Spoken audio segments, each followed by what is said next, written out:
Hello, welcome to True Hoop with me, Jarod, Hector, and Coach David Thorpe. How are you, sir? I'm just starting to feel like the holiday season is coming. It just hit me last night when I put on had a bunch of games on and Christmas Vacation was on.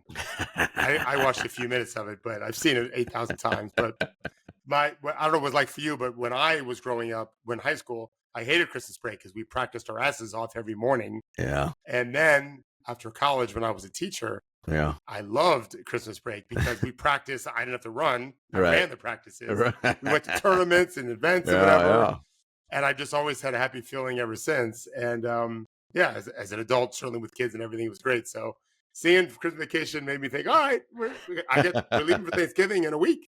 We have a yeah. trip we're taking for the holidays. Yeah. Holiday season. If you're a kid in the United States, and you play sports, particularly winter sports, or if you have a club team, whatever, the holiday breaks are often not a break for you. Oh no. You got double practices if that if that allows for your sport. Like that's Yeah. just the nature of how it goes, right? But Our coach used to, I had a sadistic coach, Jarod. He used to say one time he said to us, I only had 4 years there. He was we didn't practice on Thanksgiving or Christmas Day. That was it. We practiced every other day, including New Year's Eve and New Year's Day. Fine. So he said to us on the 20th. So this was on Wednesday before Thanksgiving. Mhm. He said 7 a.m. Friday morning. Bring your track shoes. You're like, And one what? of our players who had been varsity since his sophomore year, we were seniors, said like basically, it's like, what do you mean? And he's like, we got to run off all that turkey that you guys can eat. And I thought, all of us have 2% body fat. Like, what are you worried Yeah, about, right, man? right, You're just mean. And he was trying to be funny, but it wasn't funny because we really did run a lot. Yeah. right. Yeah. No, Fucker. it is for sure. For me at least, I was fortunate when I played. I had good coaches during that time, and when I coached myself, like it was. Yes, I would always recognize. Okay, it's you're off from school, and you want to do stuff with your fam and your friends and all that. So practice will be get what we need out of it for sure. You're working, but we try to keep the fun element there as well because we're here to have fun ultimately at the end of the day. When I was coaching a team in my early career, my players were, from tough areas, and their moms would send back on Friday because we also took Mhm. Thanksgiving off. Uh, they would send food in Yeah, yeah, because the day after you had no school, right. and our kids had to take the city bus. Or one mom, a lot of players didn't have cars, but maybe one mom did, and Hmm. she would drive, 4 or 5 players in, and they would have little brown bags of food for me, the sweet potato pie Yeah, and all the good stuff. collard greens, and you name it. We ate like kings. Yeah, it was awesome. Yeah, Memories, friends. This is what we're doing yeah. here. All right, David. I thought we'd take a look at the Eastern Conference today. The Cleveland Cavaliers are really trying to go 82-0. I mean, that's not going to happen, but they're 15-0 right now, playing excellent basketball. You will be writing a piece about them. It's going to come out this week, possibly tomorrow. Tomorrow. Tomorrow Yeah. it'll be out. So I wanted to tease that a little bit and talk about the Cavaliers. Right now, they're 3.5 games up on the Celtics, who are in second place, and then the Magic are 6.5 back at the Cavaliers. So a gap is starting to widen up here. And I said the last couple of weeks, David, it may be end of December, before that team loses 5 games. And I looked at their schedule going in, because we were looking at it this morning saying, oh, did they really play anybody? It's one of the easier schedules so far this season. One of the easiest, Right. second easiest. Correct. But over the next 6 weeks, they play the Celtics twice, the Nuggets twice, the Warriors, and the Lakers. So that's 6 games right there that could potentially be challenging for them. However things shake out.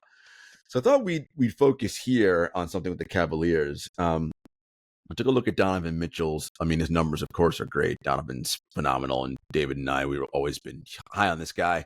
All NBA performer, just an incredible basketball player. David, he's on track to play among the fewest minutes per game of his career in a season, as he is this season with the Cleveland Cavaliers. He's averaging 31 minutes a game. Now, to the average person, that may not sound like a lot, but man, let me tell you, or it might not sound significant. 31 minutes a game? I cannot. I mean, that's joy to our ears as people who want to preserve these players' bodies in their lives. I mean, over 6 games, it amounts to one less game in a sense they're not playing. One less game they are playing. I think it matters, and it matters beyond Donovan's short-term, medium-term, long-term health. It matters to the 5 minutes to the other guy that's getting him and giving him oxygen to learn and breathe and get better from mistakes and get confidence from genuine results. It's a win-win everywhere. Yeah. Yeah. And this is something that you and we looked at last week on the show, and we started talking about it. The amount of coaches that are playing deep into their benches, 10, 11, 12, the worst case, a legit 12-man rotation. And I'll mention an interesting stat about them in a little bit later as it relates to another Eastern Conference team.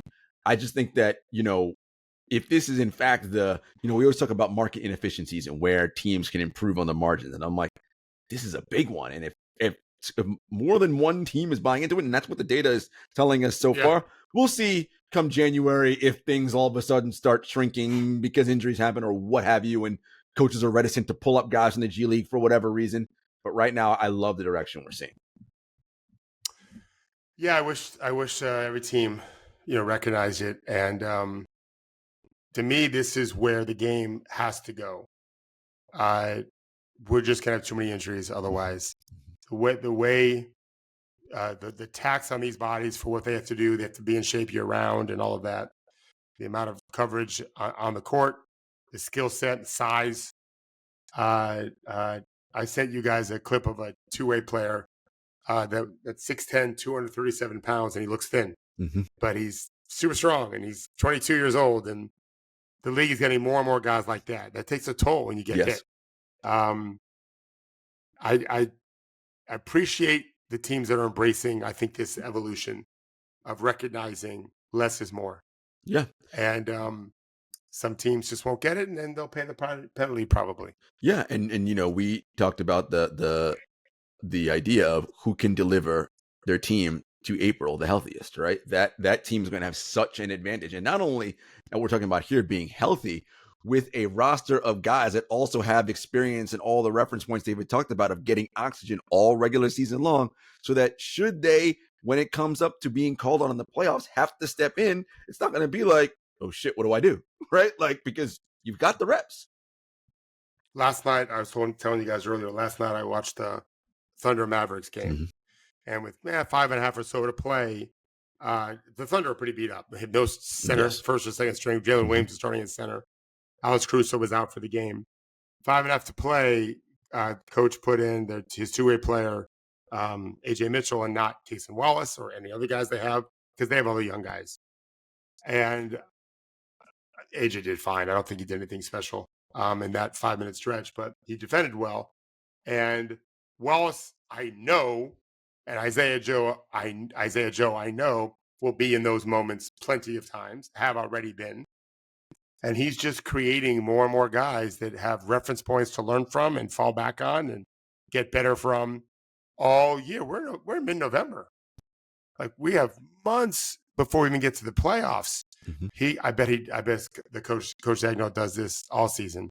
Yeah. And just prepares that many more guys for what it's like to play in important games, because it's a close game. They lost by one basket. Yeah. And again, as we always say, that's the best teacher, right? Like, is to be in the scenario, learning, because you're going to fucking up and making your mistakes and being like, all right, like, you can go back to the drawing board. Or succeeding and also recognizing what is it you did that worked. And then also recognizing there might be a counter to what you did. So you better practice that counter as well. You also learn from being in the moment of what it was like to be mindful of that moment. What was your thought process on this? How did you think things through instantly?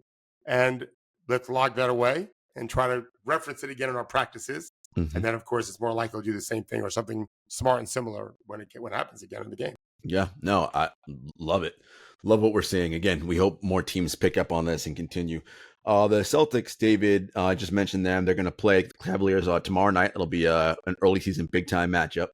Are they on cruise control right now? We talked about them being like, and I think you said this before the season started. You're like, I got a feeling they'll just recognize this is a marathon, not a sprint. Missoula's not going to hammer them too early to grind out and win every game and go for any records. But does it seem like they're already kind of shifted into that cruise control mode? I think they already knew about the marathon. These guys have done this for so long, and they've been in so many finals, conference finals, as well as a couple of NBA finals. Some of them more than a couple. Drew Holiday. I think it's easier to do it coming off a championship than it is the year before, where you got that bad taste in your mouth from losing to Miami, I think it was, in Game 7, Mm-hmm. and they just played terribly. And so you have an edge about you, and they use that edge to win a championship, dominate all year. That edge isn't there. It's a different edge. It's a repeat edge. Mm-hmm. And so, yeah, I just think they recognize, it's easy to the narrative cruise control. The reality is these guys are competitive guys, Of but course. they're not going overboard. The coach isn't going overboard. It's you really just take it one possession at a time. Let's get better at stuff. Let's figure out and problem solve and all of that Mm-hmm. without the hair on fire urgency, Right. which is pretty much naturally almost there anyway, because the nature of the competitiveness of those guys, Holiday, White, Tatum, and Brown in particular. And but I also credit the coach for not going overboard, not panicking about stuff. If it turns out they're a 2 seed, they'll be just fine. Right. Yeah, and it's a big question mark, because I have Cleveland having had 3 quality wins so far. Mm-hmm. So you just read me off the schedule. That's double the amount of quality games they've had to this point. It's not their fault that these other teams are bad, but that's just the reality of how it laid out. Milwaukee should have been tough, and they only beat one time, I think, by 1 point. Mm-hmm. They're just not such a good team. It's not a terrible win, but it's not a quality win, I don't think. They've got some quality games ahead, and we'll see what happens. Yeah, for sure. You mentioned Missoula not going overboard. So, but he's a coach, Joe. You're a coach. Like guys aren't just out there just, getting cardio in, right? They're working to win games. So for you, what would you think Missoula's looking for his team to be? What are things he's identifying and taking note of, while, again, to your point, they're not going hair on fire, balls to the wall right now? Probably more than anything, it's where we are. Where are we getting our shots? Shot quality for us, shot quality for them. And what do we have to do about that? I don't think they don't share the ball well, so that won't be the answer. Are we not screening enough? Are we not starting off with post entry? Are we not doing that enough, period? Are we not getting into our offense fast enough? So it's all about shot quality. What can we do to increase our shot quality? The number of times we have a great shot over the course of 100 possessions. And then the same thing on the other end. What's happening with us? Rebounding's an issue with them. How do we fix that? Mm-hmm. That's probably a big deal. If I was a 2-way player for them or a G League player for them, I'd rebound my ass off, hoping that Joe notices and that Brad notices, because they need that. Yep. It's not something they're great at. Also improving Kata, getting him experience. He's just a big dude, and he's a nice backup to KP, ultimately, or not, if KP ends up not being able to play again later in the year. Yeah. So he's a gigantic man. He's got talent. Horford settles him down a little bit. Hauser, I haven't looked lately. I don't think Hauser's shooting so well this year. I don't think so either.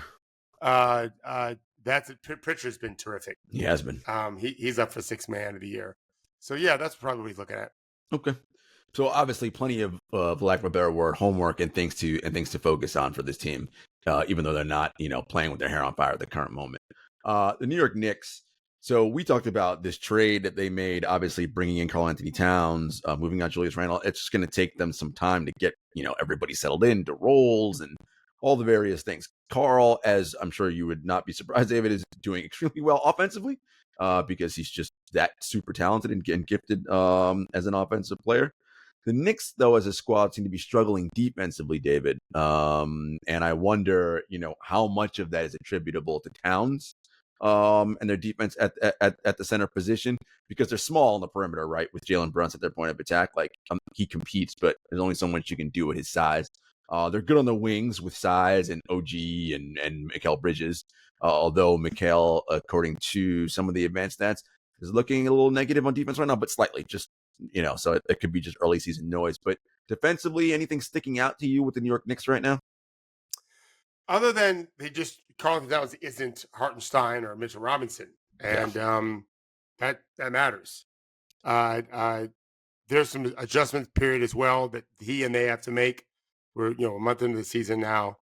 The Bridges thing to me is the bigger concern. They need him to be kind of like a stopper with Josh Hart. Yeah, and it just hasn't coalesced. I also think that Daryl Morey has said that your defensive intensity is somewhat tied to how much you're succeeding in offense. And guys like Quinn Snyder have talked about how the more we connect with each other in offense, the better our defense will play. He was at Utah when he said that. Could be some truth to that. They're still trying to work some things out. And They're just playing a lot. They're Well, playing a lot. yeah, and this is the interesting stat I'll get to right now. So right now the Knicks have 5 players, David, averaging Yeah. 33 minutes or more per game. Right. Conversely, the Golden State Warriors have nobody averaging more than 28 minutes per game. Yeah. That is staggering. When I saw that, I was like, wait, what? And look, to be fair, I know we bash Tibbs all the time. He's also doing a lot of injuries, right? No Mitchell Robinson. They didn't really replace Hartenstein, right? That's a problem. Cameron Payne's been out. So yes, they do have some injuries they're dealing with. But when you couple that with a coach who already isn't known to want to go into his bench, I mean, we're in early November, David, or mid-November, and there's already a number of 40-minute games by their top guys, by Bridges, by OG. I'm like, I don't think that's a good sign for us right now. Knicks basketball. I mean, it's what they believe in, and we'll be the dumb ones if it turns out if it works. Listen, we're in a twilight zone period of time where every kind of like neutral expert on politics was saying that there was a guy not trying to win the election by all the fucking insane things he said and did, and still won. Right. Like, maybe Thibodeau lives in the same world. It turns out they're going to win it all with 5 dudes playing 38 minutes a game. Science doesn't seem to suggest that, but we don't pay attention to science much in this world anymore. Right. Not in this country anyway. Yeah, no, it's incredible. And they have been offensively, they look fine. They've been scoring a ton, been looking pretty efficient. But again, I do think, to your point, defensively, it's going to take them some time. And I don't really know how because with Cat, you got to play drop, right? I don't think you can do anything else with him. Or maybe you can. What do you think? Yeah, you can. You can be up to touch on screens. You can mix it up more. I've not really studied the Knicks because I just think it's going to take some time for them also to figure out him and where to fit in. Yeah, their offense is good. Brunson, obviously, alone. Mm-hmm. Bridges, to me, is the bigger factor. Yeah. In terms of longer term, I think they're going to know what they're going to get from Cat. And teams have just shot well against them, too, even if the quality wasn't always so great. There's been some articles about that recently. We'll know more. Yeah, we get to 20 games will be the end of this week, this weekend. I want to see how it trends. Yeah. If they kind of stay bottom 5, bottom 6, bottom 9. What are they, 21st now, you said? Yeah, 21st, yeah. So let's see if they can inch up to 14, 15, 16. That'll be, because normally Tibbs' defenses are good and solid. Yeah, last few years they've been a very good defensive team. So that's what we hope to see. All right, folks, we'll be back after a brief commercial break. All right, David, staying in the East, a team that when we were doing our previews and we're doing our 1 questions about each of these teams for the Pacers, I said, I'm going to be so interested in their first 10 games to see how they deal with success. That's one of the things that David talks about all the time, right? Failure is one thing, right? Learning from it and all that. But, they had a successful year last year. They got to the finals of the NBA Cup against the Los Angeles Lakers, and they got to the conference finals in the postseason, right? And everybody's like, ooh, young team. We got a chance to build. We got Supermax guy in Tyrese Halliburton. We have players won a championship is also a max guy, and Pascal Siakam, a young elite 2-way guard who you got in the second round in Andrew Nembhard. I mean, really, really awesome players. And we're like, all right, we can do stuff. Rick Carlisle, good coach, all that. Wobbly at best, would you say, has been their start to this season? Are they 6-6? They might be 1 game under 500. I think they might have just lost recently and now be 6-7. They did. They lost. They split with Miami, and for some reason, I don't know why I thought they were 6-7. Yeah, they're 6-7. Okay. So I told a Pacers coach when I saw them a few weeks ago, if you guys are 10-10 after 20 games, I think you're doing good. They have a very hard schedule. They've been on the road a lot. They're on the road right now in a back-to-back. They went home against Miami. Now they're in Toronto. And more than anything, it's been injuries. So they don't have a backup center because Weissman went down and Isaiah Jackson went down one after another. Same injuries. So they're having to play small a lot. Obi Toppin's not a 5, but they have no choice. Right. The Thunder are doing the same thing, more successfully, but they're also a better team. That's factor 1, is no backup center at all, and also they're literally missing their starting wings, both of them. Yep. Nesmith out, I think, for a while. Nembhard, maybe less than a week or so. That's what I thought I heard last night. And so you're forced to play Ben Mathurin, who I think is much more cut out to be an off the bench scorer. He's getting better, and that's if I'm Indiana. That's why I said this 2 weeks ago before even those guys got hurt. Is 10-10, the schedule lightens up, and you're having to play younger guys more. So Jarod Walker is playing every game. Ben Shepherd's starting. Okay. Ben Mathurin's starting, and it's different when you're a starting player. Your quality of opponent's better. But good reference that's points all for an them, adjustment. hopefully. What's that? Good reference points for those guys, hopefully. Amazing. And the biggest story is there's only been one player that's played well throughout. Siakam has just been consistently very good. Career year in some areas as a shooter and a scorer. Not a scorer, as a shooter. And defender is doing well. Tyrese has been average. Now, he was very good yesterday. And when they needed him most, he made a couple big threes and really kind of carried them down the stretch. He's done that a few times this year, and they've won. When he doesn't do that, which has been more common, they don't win. The team really is built around him. And I have no idea what's going on and why. I know that he's just been – I haven't looked at his metrics lately, but they might still be a net negative when he's on the court, which isn't always indicative of everything because he's also having to support some bench units, which is TJ McConnell, to me, has been down. Yeah, he has. Miles Turner played really well last night. I think he might have had 34. He's only been good against the Mavericks, but they beat Boston. They beat Dallas. That's something. Quality wins. Yep. And I actually think the way Cleveland's playing, it makes me think they're with Boston, away from everybody else. The joy they're playing with is important. Indiana has had that, doesn't have that now. They do play a lot of players like Cleveland is doing and Golden State. That's going to bode well for them. If you're asking me, how will they be in April? I'm going to say, well, how's Tyrese playing? If the answer is Tyrese is rolling, right, I'm going to say, oh, they're going to be really good because they're really deep. And Siakam's a great second best player on your team and is their leading scorer and can be the leading scorer. Yep. Tyrese doesn't have to be the leading scorer to be a hugely impactful player, and he's defending with more purpose too, which is great. As a team, they seem to be doing better defensively. So to me, you got to watch Tyrese more than anything and then track what they do as a backup center. They'll be in the trade market, I'm sure, after December 15, when almost anyone that signed this summer can be traded by December 15. Right. My guess is they'll make a move for someone. And then, Tyrese is the biggest factor of all. He's got to be back to a borderline All-NBA for them to be the kind of team they can be. Early in the year, well, it's still early, but the first couple of games, I'd asked you about Tyrese, and you said physically he looks fine. So it might be more of a mental thing, and he's not trusting it yet. Is that still what you're seeing? Yes. I think he had a big-time dunk the other day. He's getting by people more. He's just not making shots like he used to make. I don't know.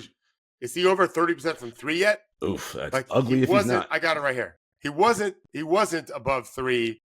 I think even going into the last game, which would make me think he still isn't above three. But 32%. I mean, his 29. What is he at? 29%. I mean, that's a big deal. Now, Jarod Walker is at 46% from three. I'm looking at it now. Mathurin's at 44. Turner's at 43. Siakam's at 47. Shepherd's at 40. You see what I'm saying? Yeah. And Obi Toppin is not shooting well, but we know he can really shoot. And he has not played well. But I saw some good signs last couple of games. One last game anyway. I think they're charged up to be a really good team, but they have to have Tyrese join the club. And otherwise, they're just not going to be that good. Yeah, that's the key. And so we mentioned Shepherd and Mathurin and all these guys getting minutes. You mentioned Mathurin and you're starting to see some growth. What have you seen defensively? Does he look like he at least cares on that end of the floor? Yep. Still bad on defense, but better, trying harder and rebounding. I didn't look at his numbers last night, but I think they were good. He's definitely they need rebounding because Miles is a below average rebounder as a starting center. They have no backup. Yep. So Mathurin's helping there. He still is too sticky with the ball. I think he's clunky with the fit. I think he's better off the bench for them. I'd love him off the bench, but they may not love him off the bench. I don't know. Yeah. Neesmith, I think should get the starting job back at the three when he comes back, but I'm not sure what'll happen. And Shepherd too is in his second year. He's shooting well. He competes hard as hell. I like their group a lot. Tyrese, he needs to be borderline All-NBA, and then I think they're going to be right there with those other two teams because Cleveland's playing. Everyone's talking about the Golden State connection. It's the Indiana. They're stacking actions. They're playing super fast. The ball's flying around. It's hard to deal with that. That's how Indiana plays when they're at their best. Cleveland's doing the same thing. I'd like to see the whole league kind of follow this more. Dallas won't do it. Knicks won't do it because of Brunson and Luka. But many teams can. I think it's a harder to guard those guys. Speaking of stacking actions and ball zipping around, I don't know if you saw this, but Draymond, after the Warriors got beat down by the Cavaliers in that game, at least a week ago now or so, he went on his podcast and talked about Cleveland. And, Draymond's not one to give anybody any credit for anything. No. That's just how he is. And he said, there's something about this Cleveland team that I like. That ball, I got dizzy. That ball was zipping around. Everybody was moving. I was like, oh, kind of like looking in the mirror, right? A little younger version of yourself. So when Draymond recognizes it, I'm like, that's a good sign that what Cleveland's doing. Yeah, this is how Indiana was good last year. They've gotten away with it. They were leading the league. I think they led the league last year in passes. I haven't looked lately this year, but that matters. And with Cleveland, with their talent, with Mobley second in the league in dunks, Jarod Allen top 5. Yeah, that's ball movement. That's not just talent. That's just ball movement. And I don't even think I think the starting unit is putting well together, but I think individually some of those players aren't playing great. And in terms of on-off numbers, because they're mixing with the bench and they're still performing. I would not be surprised if Cleveland goes 3-3 or 2-4 on this 6-game stand. They've been living large. I will tell you though, I've always said this: in the NCAA tournament, you'll have mid-major teams or lower who compete or beat and often beat their higher seeded opponent, their better seeded opponent, meaning lower seed, lower number anyway, because they've just won so many games in their own league and they believe. Yep. And they have an identity. They know who they are. And so if you can forge 15 straight wins against bad opponents, you're still creating some identity. Right. Now the question is sticking with it when you have some losses. Right. But at least you've done it. A team that's 6-6 doesn't have identity at this point. They're figuring out. The Cavs have some. And so I think it's easy for them to embrace it when they start losing some games. And beating who you beat matters, right? Because if you can't beat who you're supposed to beat, you're not very good. So never apologize for a win. So that's good. Just to clarify again what David talked about in terms of 3-3. Those 6 games that I referenced are going to happen over the next 6 weeks and not all concurrently. Right. So that's from now until the end of the year. Boston twice, Denver twice, the Warriors and the Lakers. Another interesting Cavs thing, David. I saw this on Blue Sky, by the way. Coach Thorpe is on Blue Sky. As those of you who were listening last week know, go follow him at coachthorpe.bsky.social. The Cavs have 4 players in the top 20% of true shooting. Ty Jerome at 71.9, Jarod Allen 69.5, Caris LeVert 66.3, and Darius Garland 66.2. Now, of course, I know it's early, but that's all that stuff you were talking about, right? With you're getting Allen, right, 5th in dunks, right? So that's, you better be high in shooting percentage if you're 5th in dunks, right? That's the majority of how you're scoring the basketball. But it's great to see that LeVert and Garland and Jerome, like those guys are high because they're shooting threes and they're also getting to the rim, like. And that's all what David talked about: ball movement and player movement, and Didn't Atkinson have Ty Jerome in Golden State? I believe he was there when they were when he was there. Yes. Yeah, I wouldn't be surprised if he realized, okay, this guy's better than people realize, and I'm just going to play him. I love that you're giving a guy a chance to shine. I'm sure Ty Jerome loves it. Yeah. This guy believes in me. It's David, you talked about again. We're all very fortunate about we have David working with us here, and he works with current NBA players, and he'll tell us stories about what his job, right? And so much of what he does is, of course, player development and skill development, but it's breathing spirit into these guys. And again, I never tired, David, of hearing how necessary it is. I mean, these are the world's best basketball players. Even if you're the 450 whatever, you're really fucking good at basketball because it's really hard to make this fucking league. Yeah. All right. But even those people who are at the top of their craft need someone to believe in them. It's just vital. Yeah. Most human beings do. And so it's no different for these guys because it's a game with failure built in. And so if you believe in me when I'm failing, that gives me the courage to keep trying. And you have to at least give the effort, And most of our teams struggle with it. They're not great with it. The good teams tend to be better. The OKC coach is separating himself from everybody and just really connecting to his players. And we're seeing the results of that. I would argue take most, if not all, the coach in the NBA, put them in charge of OKC the last couple of years, they wouldn't be as good. I think that's coaching. I think Mark's done that. See, coach, guys, it's more than just X's and O's, right? It's all that other stuff that you don't see behind the scenes. A player that was one of the greats in this league, former MVP, returned to action this weekend. Joel Embiid in Philadelphia.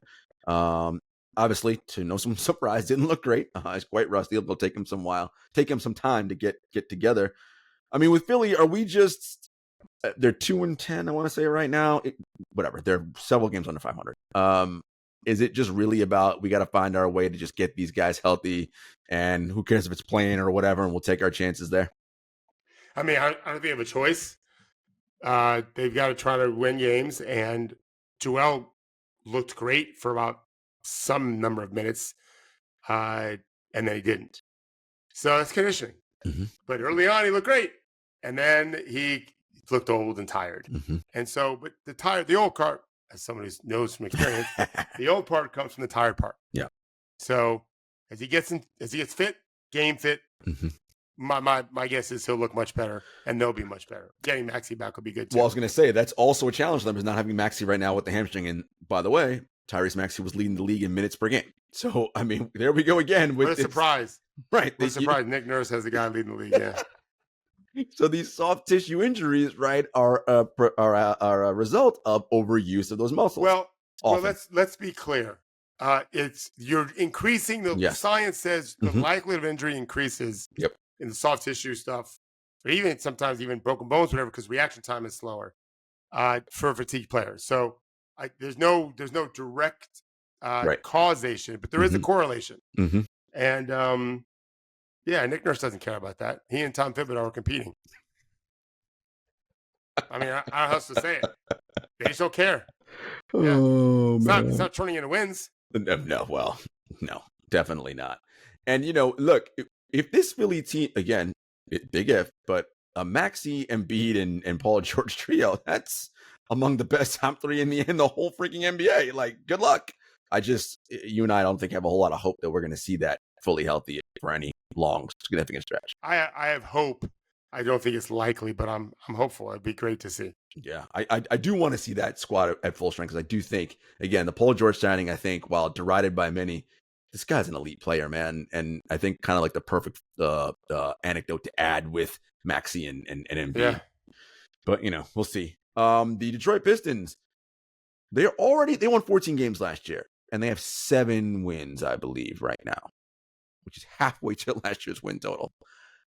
Look, I'm not saying they're going to do anything out of the ordinary, but David, what's going on in Detroit? Is Cade Cunningham turning into whom we maybe thought he was going to be? I mean, that seems to be pretty clear. He's taking over games. He's a dominating factor, averaging 20-something, I think over 8 assists a game, in control of that team. Ivy's playing much better. He is, yep. They're just more connected. They're more confident. They've beaten some bad teams, which they should. And but Cade, he's kind of finding his role. He's not great off the dribble. I wrote about him. I thought he was like a Jason Tatum type. He's just not a power forward Jason Tatum. He's point guard Jason Tatum. Pretty good.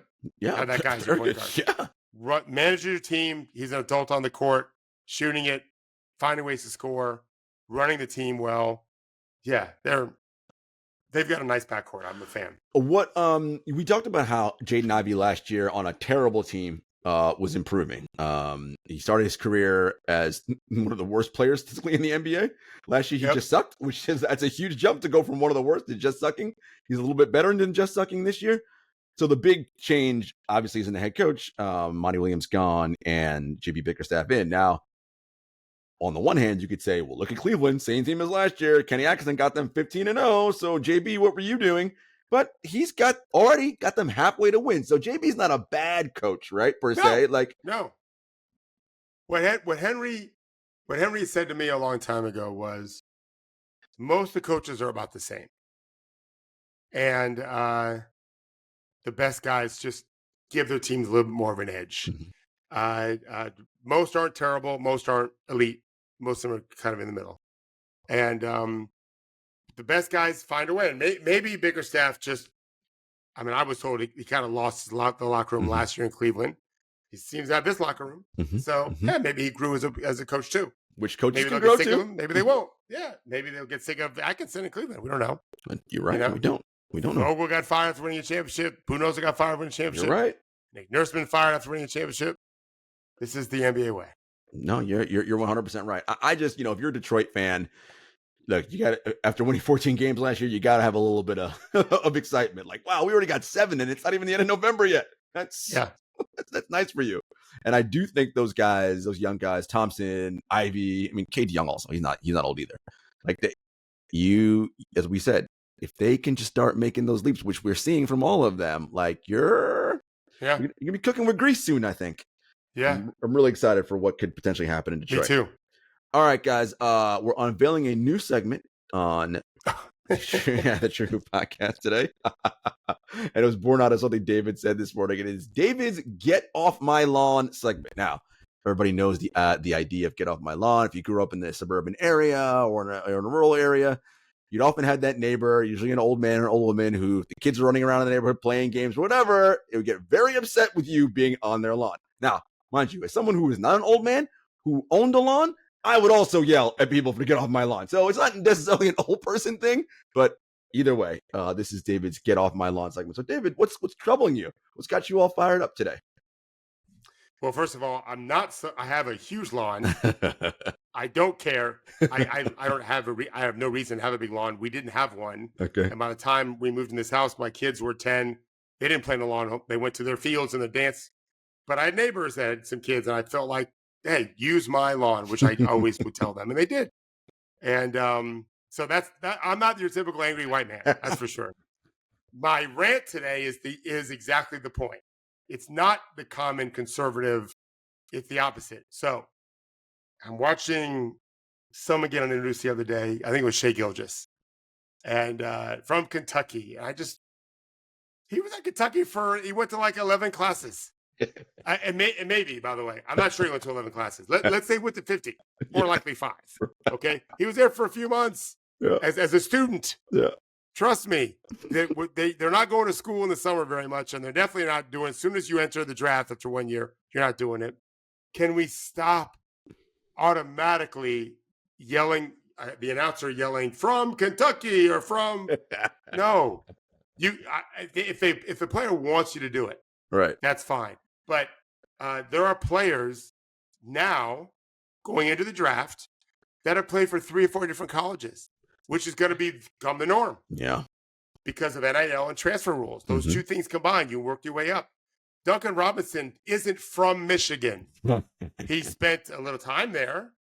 I don't mind the player dictating, which I think some people do. But I'd like to be more of a thing where, do you want to say where the rec center you're from? From the Toronto Boys and Girls Club. I would love that. Yeah. Don't say the name of the school that gave them a little time once upon a time. If you were there 3-4 years, and by the way, most of them don't have degrees from that school because they left early. Right. They may have gone back and got it, which would be great. And if the player wants you to say Michigan because I got my degree there, fantastic. I just think we do it habitually, and we shouldn't. I honor where they're from, whether it's where they were born, where they were raised, whatever. They could, tell them they play more games for AAU. That's for sure. Yeah, you're right. In college, and they ain't like they're player developing in college.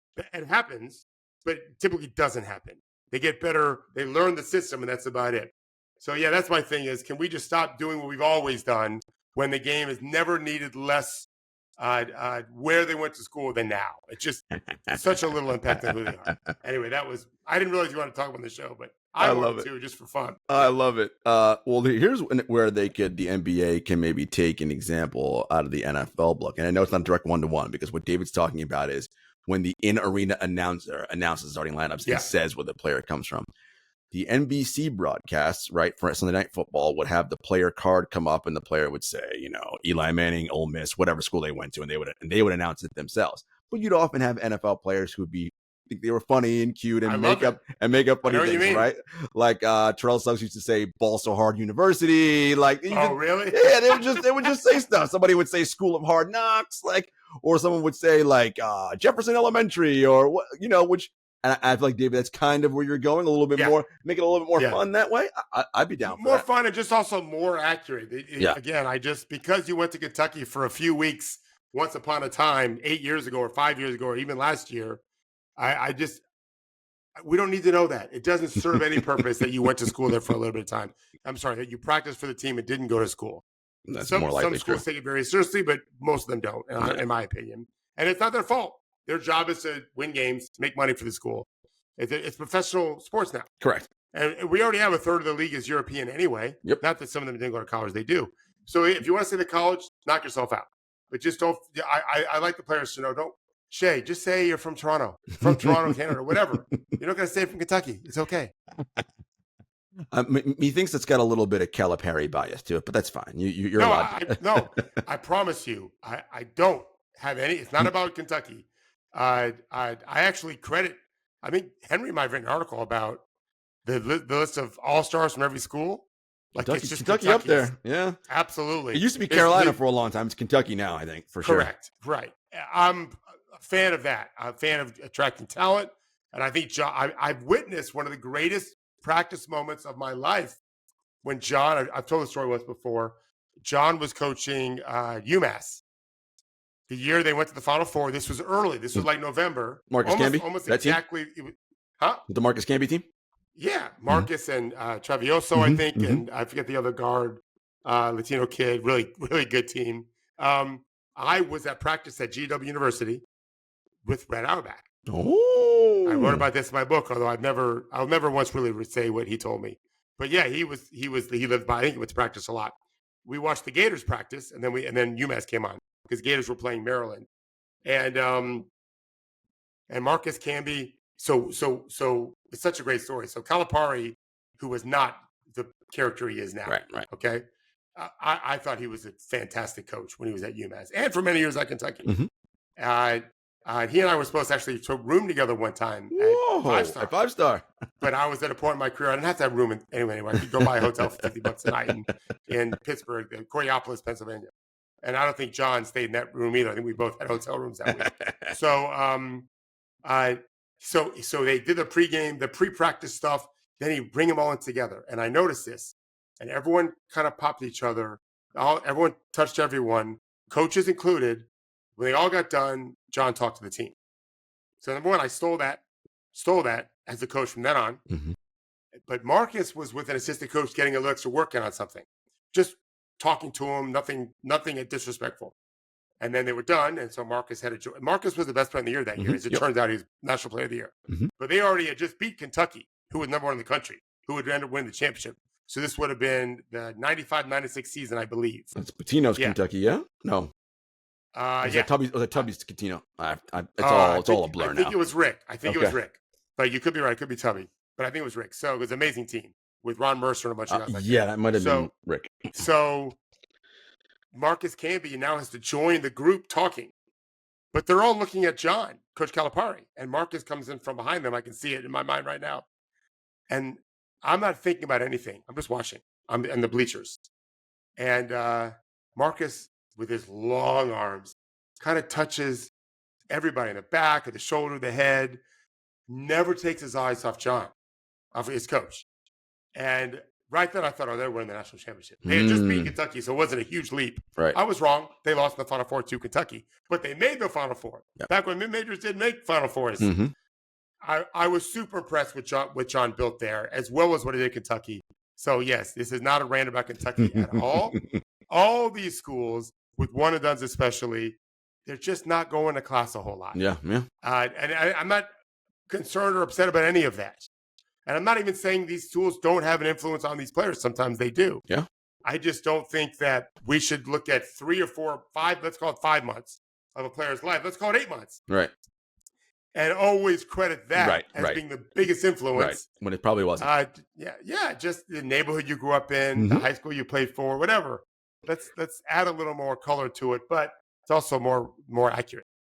So we're talking about college, and I'll close here. And I don't think we've ever discussed this either publicly or privately. How do you feel, David, about NIL in college? Like, I know on balance you like that they get paid and all that, but ultimately, how it can lead to the constant school hopping for whatever reason. It needs to be regulated. I want players to make as much money as they can. I want them the freedom, just like coaches have freedom all the time.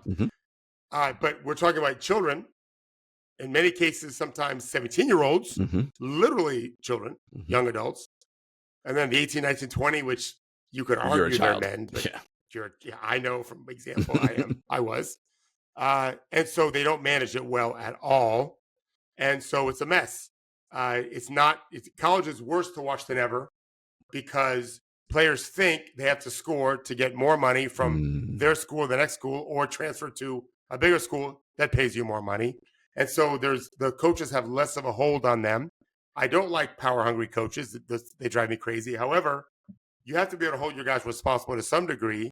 And I think they struggle with that because the guy will just transfer. He'll just leave. So I think we're in an ugly place. I had some coaches, obviously I have my son who's not recruiting yet. I don't know how much he wants to be taking his wife or kids out to dinner, and then his phone rings and it's one of his players. He has to take the call because if I don't take this call, they can transfer. Yep. Like it's just that environment exists right now for sure. Major recruiters are saying, I never have a day off because I have to react to everything like it's an emergency. And I don't think that's a healthy place. So I agree. They've got to they should be able to find some balance. They should be able to do it for coaches too. To me, what's good for the coach is good for the player and vice versa. So if a coach has a contract, he should be able to at least live up to a certain number of that contract. So if you do a 5-year deal, you can't leave for the first 2 years no matter what, that kind of thing, even at a mid-major school. I'd like to see some language allowing for that. And the players who can never do a 5-year deal, they only have 4 years typically. I think there's a better place to go. Then I think the games will be better. There's too many bad shots being taken right now by players who are just trying to hunt for as many points they can to get paid more and maybe to transfer as well. And it makes for ugly basketball. Yeah, no, that's, it's the law of unintended consequences, right? So a good idea up front, but here's what's happening on the back end. All right, folks, enjoy the NBA, and we will see you later on in the week.